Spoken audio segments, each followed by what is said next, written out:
Hello students of mathematics, how are you all. So आज के class में हम लोग कवर करेंगे, मतलब आज के क्लास में नहीं करेंगे। ये क्या है, आज के क्लास में करेंगे, आज के क्लास में नहीं करेंगे। ऑब्वियसली इस थ्योरम को कवर तो हम लोग करेंगे ही करेंगे, ठीक है। आप लोग पहले मेरे पे फुल भरोसा रखें, ठीक है। चलिए स्टार्ट करते हैं। तो हमारा टारगेट है एक थ्योरम, कौन सा? सॉल्वेबल ग्रुप के ऊपर ये थ्योरम है, ठीक है। कौन सा थ्योरम है? A group G is solvable if and only if G to the power, ये क्या है? Kth kth commutator subgroup है ये। आपको समझ में आ रहा है? ये आप देख सकते हैं, जब कभी भी जी के ऊपर में ऐसे ब्रैकेट से अगर डिनोट कर रहे हैं, यहाँ जैसे ब्रैकेट के अंदर 2 हो सकता है, ब्रैकेट के अंदर 3 हो सकता है, पर ये कौन सा है? केथ कॉम्यूटेटर है of G, okay. Commutator group है। अगर ये केथ कॉम्यूटेटर ग्रुप जो है जी का, वो अगर बराबर हो जाए आइडेंटिटी एलिमेंट के, तब जाके कहते हैं कि yes that G, group G is solvable. आपको यहाँ पे दिखाई दे रहा होगा, यहाँ पे इफ एंड ओनली इफ है, मतलब हमें दो डायरेक्शंस के हेल्प से चलना होगा। दो डायरेक्शन मतलब एक बार अगर हम जी को सॉल्वेबल कंसीडर करेंगे, then we have to prove this condition that kth commutator subgroup is actually equal to the identity element, okay. This is the first part, and the converse of this, we have to assume this, we will consider this, that this is true, then we have to go like this, that then we will prove that this g is solvable, okay. तो ये है theorem. एक बार जी यहाँ पे solvable होगा, फिर हम इधर ये प्रूफ करेंगे कि kth कम्यूटेटर जो सब ग्रुप है वो आइडेंटिटी एलिमेंट के बराबर है। और सेकेंड पार्ट जो इसका कन्वर्स होगा, एक बार ये कंडीशन कंसीडर कर लेंगे कि ये जो kth कम्यूटेटर सब ग्रुप है वो ई के बराबर है, तो आप ये प्रूफ करके दिखाइए कि ये जो जी है वो सॉल्वेबल है, ओके। तो ये हमारा टारगेट है, ये हम लोगों को कवर करना है।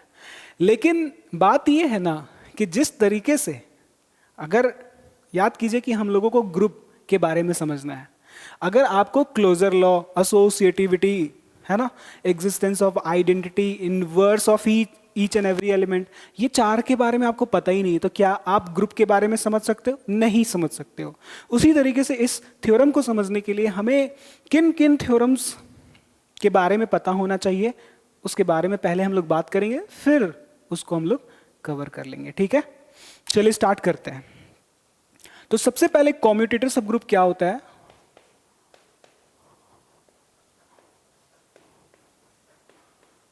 कम्यूटेटर सब ग्रुप के बारे में बात करेंगे हम लोग।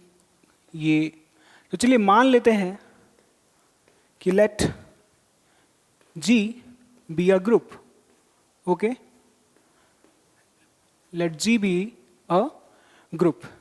तो क्या होगा पता है? इस तरह का जो एलिमेंट होगा ना, किस तरह का, देन चलिए एक काम करते हैं, इस तरीके से लिखते हैं, ओके। लेट कर लेते हैं कि ए जो है वो बिलोंग कर रहा है जी में, और जो बी है वो भी बिलोंग कर रहा है जी में ही, मतलब ऐसे भी लिख सकते थे ए कॉमा बी दोनों ही जी का एलिमेंट है। तब ये इस तरह का जो अरेंजमेंट, स्ट्रक्चर वाला जो एलिमेंट आप बना रहे हैं, A B, A inverse B inverse, पता है ये जो स्ट्रक्चर तैयार हुआ है ना, इसको हम लोग पता है क्या बोलते हैं? ये कहलाता है इज ये जो है इज कॉम्यूटेटर। इसको हम लोग क्या बोलते हैं? इसको हम लोग बोलते हैं कॉम्यूटेटर है ये है commutator, commutator of ordered pair, ordered pair. ये जो ए कॉमा बी है, ये जो ए कॉमा बी है ना, इसी के हेल्प से आप इस तरह का स्ट्रक्चर बना पा रहे हो। तो इसको हम लोग क्या बोलते हैं? इसको हम लोग बोलते हैं कॉम्यूटेटर बोलते हैं। किस ऑर्डर्ड पेयर का? ए बी के लिए। आ रहा है बात समझ में? इस ए बी के लिए, इस ए बी के जो आपके पास ऑर्डर्ड पेयर एलिमेंट है ए कॉमा बी, ये दोनों ही जी का एलिमेंट है, तो उन दोनों एलिमेंट के हेल्प से आप एक खास तरह का स्ट्रक्चर वाला एलिमेंट बना रहे हैं और इस स्ट्रक्चर को हम लोग कॉम्यूटेटर बोलते हैं। और ये जो एलिमेंट थे, किसके एलिमेंट है? ऑफ एलिमेंट ऑफ जी। आ रहा है बात समझ में? तो जी का ही एलिमेंट आपके पास ए बी है, इसी दोनों के हेल्प से आप इस तरह खास तरह का एक पैटर्न वाला स्ट्रक्चर वाला एलिमेंट बनाए और इस स्ट्रक्चर वाले एलिमेंट को हम लोग कॉम्यूटेटर बोलते हैं। किसका? जी का। आया बात समझ में? तो कहने का मतलब ये है कि जी के अंदर तो बहुत सारे ऐसे एलिमेंट होंगे, ये तो आर्बिट्ररी एलिमेंट है, ये रैंडम सा एलिमेंट है, ऐसे हजारों एलिमेंट हो सकते हैं, डिपेंड्स कि वो किस तरह का ग्रुप है, एक्स भी होगा, ए भी होगा, बी सी डी, बहुत सारे एलिमेंट होंगे जी के अंदर में। तो कहने का मतलब ये हुआ ना, कहने का मतलब ये हुआ कि आप एक कलेक्शन रेडी कर सकते हो, एक कलेक्शन तैयार कर सकते हो। ये चलिए मान लेते हो कि उस कलेक्शन को यू से रिप्रेजेंट कर रहे हैं, तो इस कलेक्शन में सिर्फ ऐसे ऐसे कॉम्यूटेटर्स भरे पड़े होंगे, A B, A inverse, B inverse, ऐसे ऐसे कॉम्यूटेटर भर दिया गया है इस कलेक्शन के अंदर में, सच दैट ये दोनों ही कहां पे है? जी में है। आया बात समझ में? तो ये खास तरह का कलेक्शन है यू, इस सेट को हम लोग यू बोलेंगे और ये यू जो है ये भी कॉम्यूटेटर सबग्रुप, यही जो यू है इसी यू को हम लोग कॉम्यूटेटर सबग्रुप बोलेंगे। कॉम्यूटेटर सबग्रुप क्यों? क्योंकि ये कॉम्यूटेटर है जी का। तो ये जो कलेक्शन तैयार हुआ, इस कलेक्शन को हम लोग कॉम्यूटेटर सबग्रुप बोलते हैं। आया बात समझ में कॉम्यूटेटर सबग्रुप के बारे में?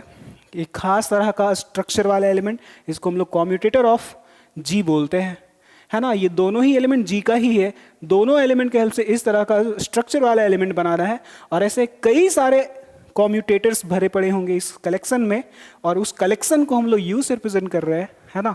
और इस यू को क्या बोलेंगे? ये भी एक जी का ही सबग्रुप है, लेकिन किस तरह का? कॉम्यूटेटर भरे पड़े हैं इसके अंदर, इसीलिए इस ग्रुप को कॉम्यूटेटर सबग्रुप बोलते हैं। आई होप ये बात आपको समझ आ गया होगा।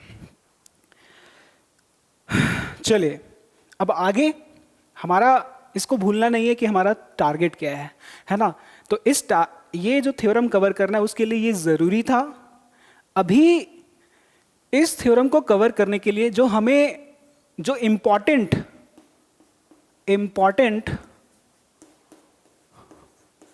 रिलेटेड थ्योरम्स हैं, इंपॉर्टेंट रिलेटेड थ्योरम्स हैं, वो भी देखना पड़ेगा। बस एक ही यहाँ पे थ्योरम अभी बताएंगे और उस एक थ्योरम से 4 रिजल्ट होगा, चारों रिजल्ट को हम लोग कवर करेंगे, ठीक है।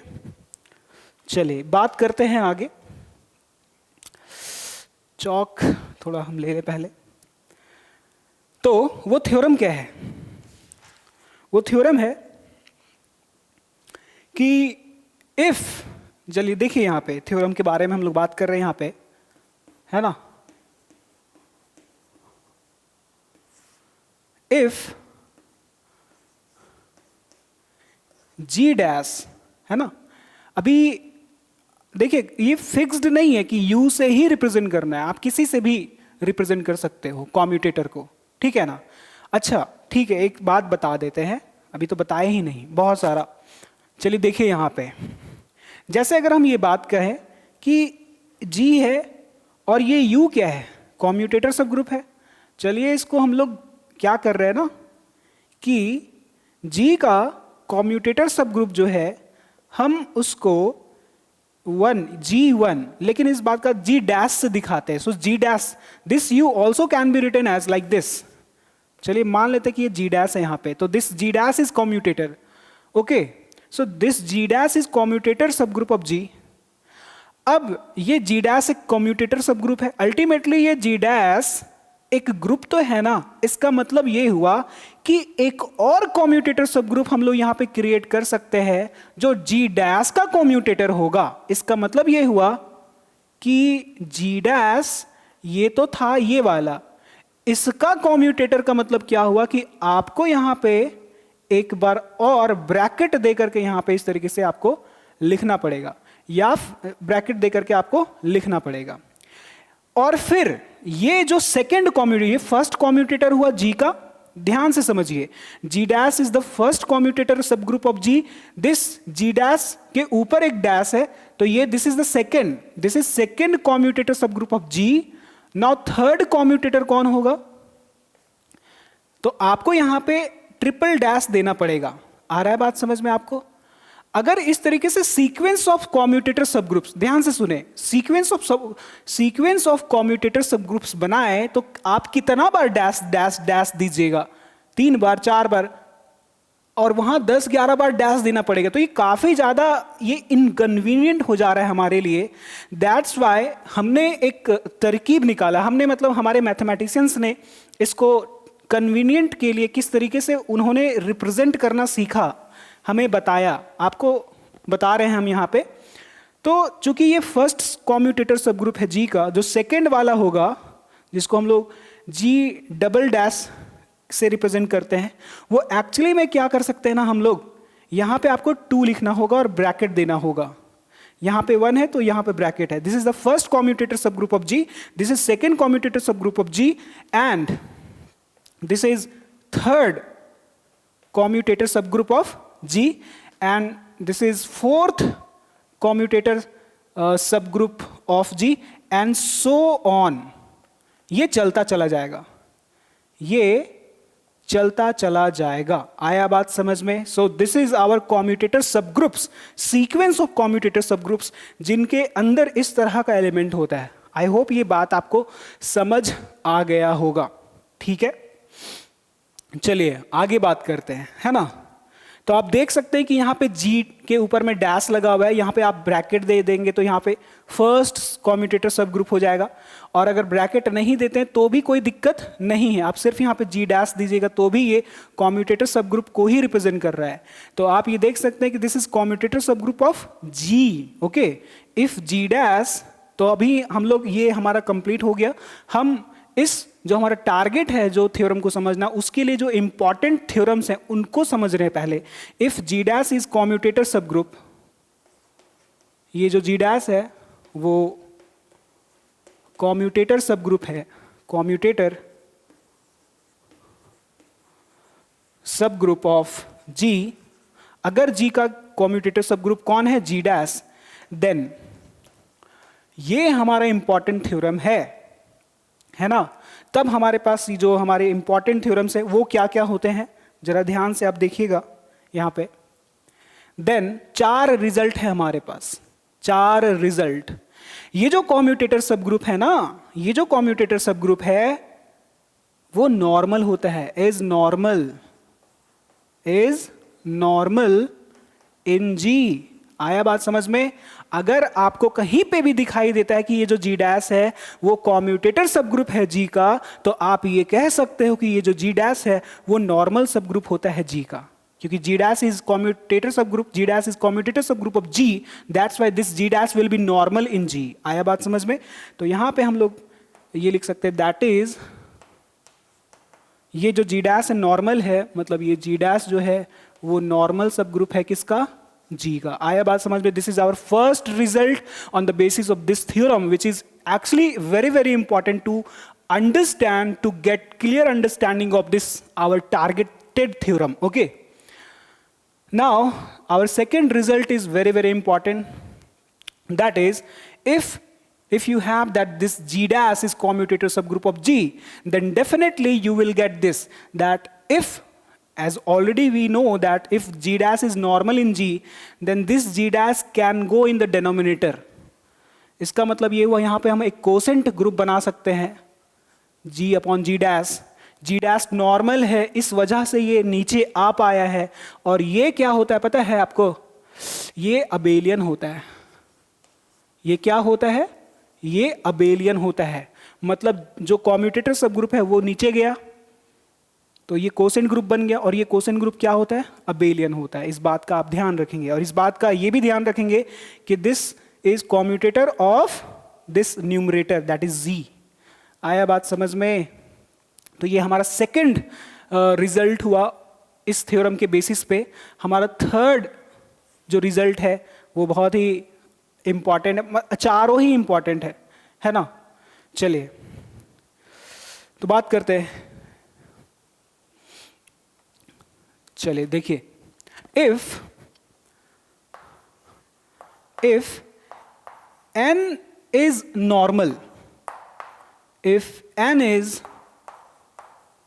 normal in G, ध्यान देंगे यहां पे आप, if n is normal in G, इसका मतलब क्या हुआ, ब्रैकेट में आप ऐसे दिखा सकते हो कि n जो है वो नॉर्मल है G में, सच दैट, इस तरीके से ना, ये नॉर्मल के साथ साथ आप यहां कोसेंट बना सकते हो।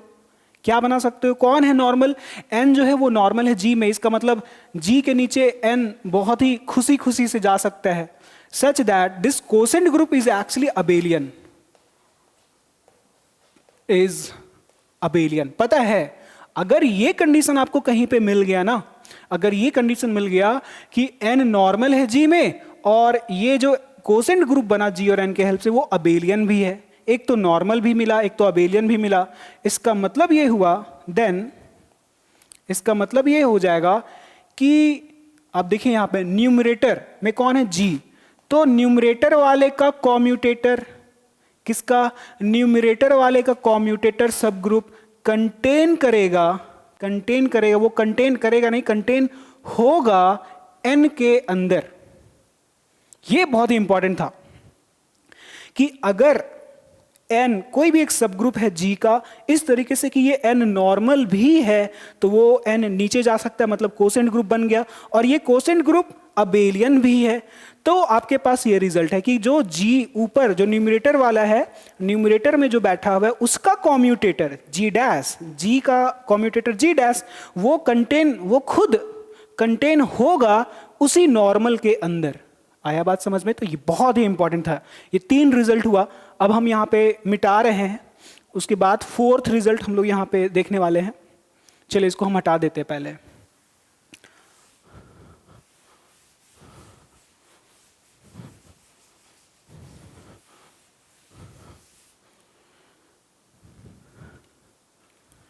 ये 4th रिजल्ट हम यहाँ पे लिख रहे हैं। 4th रिजल्ट क्या क्या लिखने वाले हैं, जरा ध्यान से देखिएगा आप लोग, कि अगर if any subgroup of G containing G dash, okay, so any subgroup, चलिए मान लेते हैं कि वो सबग्रुप H है, चलिए मान लेते हैं कि वो सबग्रुप H है। कौन सा है ये H, एक सबग्रुप है, any subgroup H is any subgroup H of G containing ये जो सबग्रुप है ना, containing, वो H जो है कंटेन कर रहा है, किसको पता है, containing commutator subgroup, commutator subgroup of G। मतलब नहीं समझ आया, मतलब ये कि अगर आपके पास G एक ग्रुप है, G ग्रुप है, इसका मतलब कॉम्यूटेटर सब ग्रुप भी होगा, इसका G डैश होगा, और ये कॉम्यूटेटर सब ग्रुप उस H के अंदर है, उस H के अंदर है। मतलब ये एक रैंडम सा एक आम सब ग्रुप होते हुए भी ये कॉम्यूटेटर को अपने अंदर कंटेन कर रहा है। किसका कॉम्यूटेटर, G का कॉम्यूटेटर इस नॉर्मल नहीं, आई मीन एक आम सब ग्रुप जो है, सब ग्रुप है बस, ये सब ग्रुप जो है इस G के कम्यूटेटर को कंटेन कर रहा है।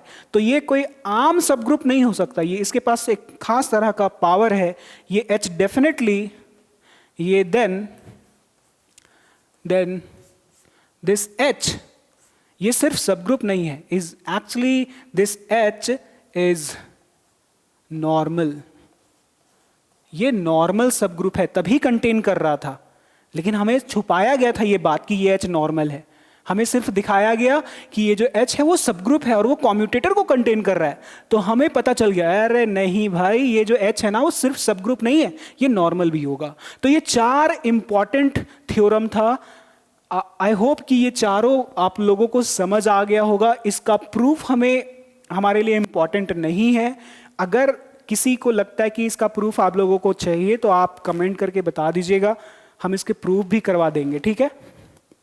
फिलहाल ये 4 बहुत ही इंपॉर्टेंट थ्योरम था इस थ्योरम को समझने के लिए।